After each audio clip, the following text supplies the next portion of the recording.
Si nos preguntamos qué es un cristiano, muchos podrían responder que un cristiano es una buena persona, alguien que hace cosas por el prójimo, que se porta bien, que lleva una vida decente y que no cae en escándalos o pecados escandalosos.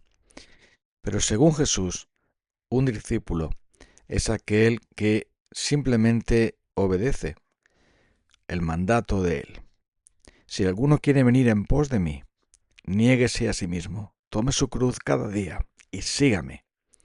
Estas palabras de Jesús hablan de la abnegación, es decir, de negarse a uno mismo y hacer que tu yo muera en una cruz para seguirle a Él. Y este es el centro de lo que es ser un discípulo auténtico de Cristo. No es practicar una religión, es sencillamente morir al yo. ¿Por qué?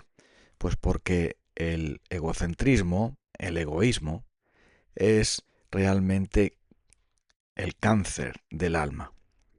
Es la enfermedad mortal que es la fuente de todos los pecados actuales que cometemos. El amor propio, que está por encima del amor a Dios, es lo que hace que todas las cosas funcionen mal. En este mundo hay injusticia y hay todo tipo de maldades, y hay mentira, y hay guerra, y hay desastres, y otras muchas cosas más. Todo lo malo proviene del egoísmo, proviene de no haber abnegación, es decir, de dejar que los deseos pecaminosos egocéntricos dominen y gobiernen a las personas y así también a la sociedad.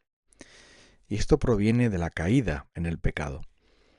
Nuestros primeros padres, Adán y Eva, cayeron en ese pecado terrible del egoísmo cuando, oyendo a la serpiente, quisieron ser como Dios, saber el bien y el mal, parecernos a Dios, tener el yo en nosotros gobernando.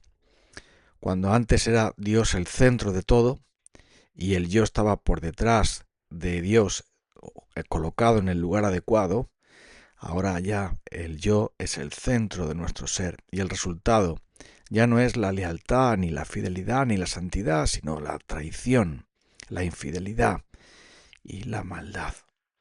Eso lo vemos bien claro, porque cuando el yo toma el lugar como ídolo de Dios, cuando en vez de ser Dios el centro de nuestros corazones es el yo, entonces el amor propio desmesurado entra a tomar el control y el yo carnal domina lo que decimos, lo que pensamos y lo que hacemos infinidad de veces. Es lo que prevalece en nuestras vidas y entonces las espinas del yo están ahí pinchándonos constantemente. La idolatría, la rebelión y todos los pecados que de ahí provienen, una y otra vez comienzan a hacer estragos en nuestras vidas. Y eso lo tenemos muy claro, porque los efectos del amor al yo lo vemos a cada instante. Por ejemplo, en la búsqueda del poder y el aplauso de otros, la búsqueda del dinero, los placeres de esta vida como la única manera de tener éxito y satisfacción.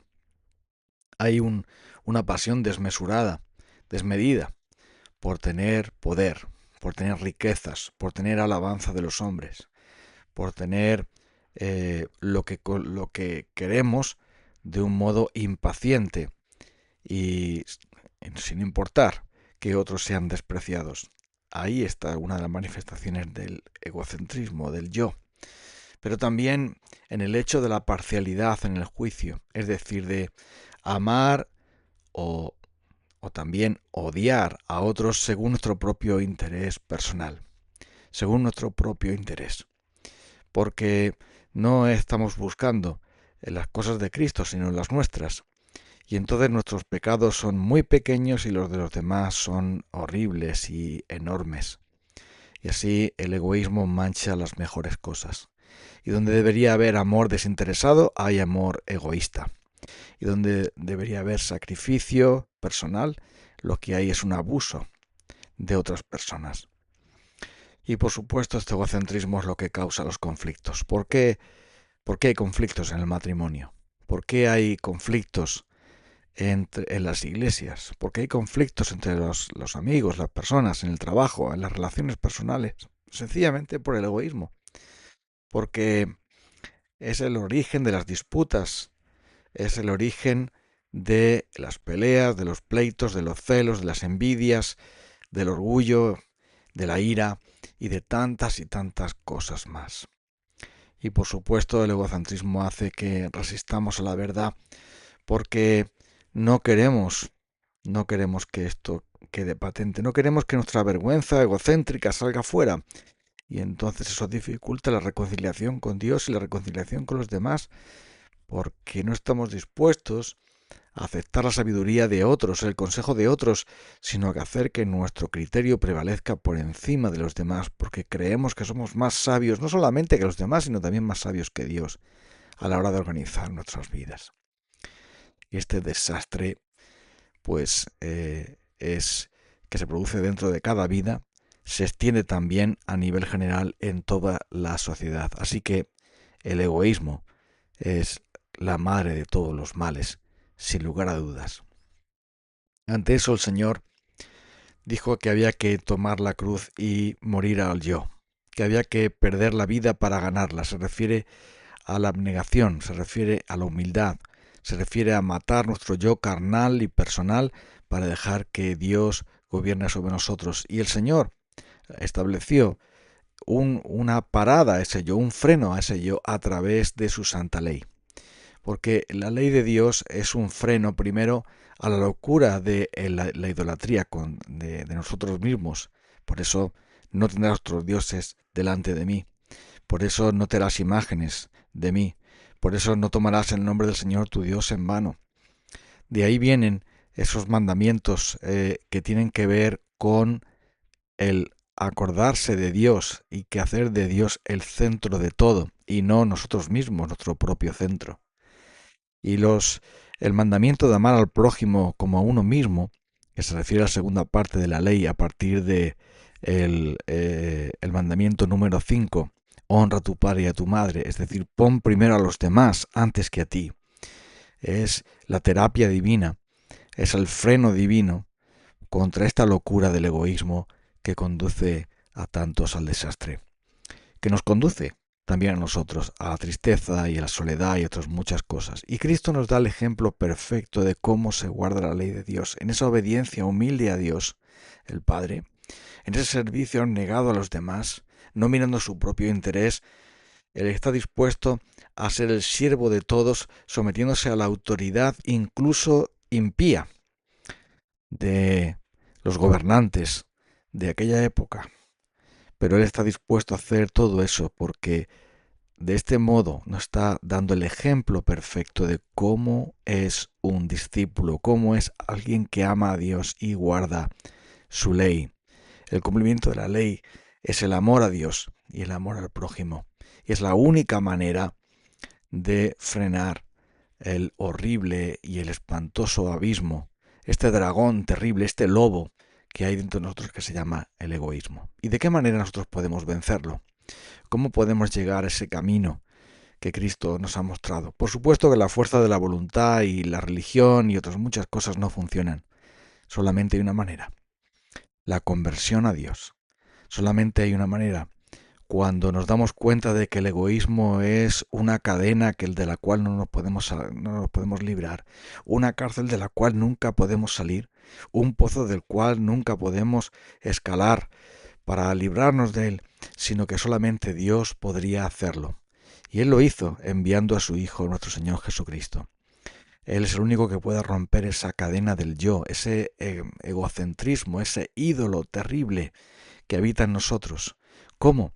Dándonos esa convicción de nuestro pecado, dándonos esa sensación clara y segura de que realmente nos amamos a nosotros mismos, pero no amamos a Dios y tampoco amamos a los demás como debiéramos.